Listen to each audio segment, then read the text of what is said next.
ఆస్తిపరుడు, శ్రీమంతుడు, స్థితిమంతుడు,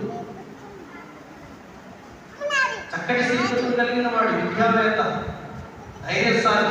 అటువంటి వాడు ఏమన్నాడంటే సమస్తము పెంటగా ఎంచుకున్నాను. ఏమన్నాడు? పెంటగా ఎంచుకున్నాను. ఓడలు కలిగిన వాడు,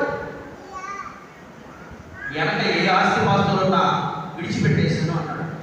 ముందున్న ఆ శుభప్రదమైన నిరీక్షణతో సిద్ధపరిచిన పరలోకం కోసం పరుగు పందులో నేనున్నాను, నా పరుగులు కొనసాగిస్తాను, కడగొట్టించాను అంటున్నాడు.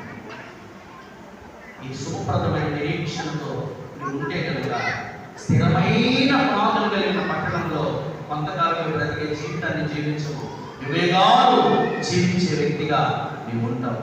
అందుకనే దేవుడి ఇచ్చిన గొప్పను కోరుకుంటూ మితిలేని కలిగిన కలిగిన దేవుడి పాదాలను విడవకుండా శుభప్రదమైన ఆ నిరీక్షణ పొందుకుని, ఆ నిరీక్షణ కలిగి సిద్ధపరిచిన స్థలమనే పరలోకం చేరుకునే వరకు కూడా ఈ భూమి మీద దేవుడి ఇచ్చిన ప్రభావాలను వర్ధిల్లుతూ ఆయన కోసం సాక్షిగా, ఆయన రాకడ కోసం ఎదురు చూసే వ్యక్తిగా నీవు ఉండాలని నేటి పాఠ్యభాగ సారాంశాలు మనకు తెలియజేస్తున్న తిమోతికి రాసిన మొదటి పత్రికలో 6వ అధ్యాయము 14-15 వచనాలు కూడా చదువుదాం.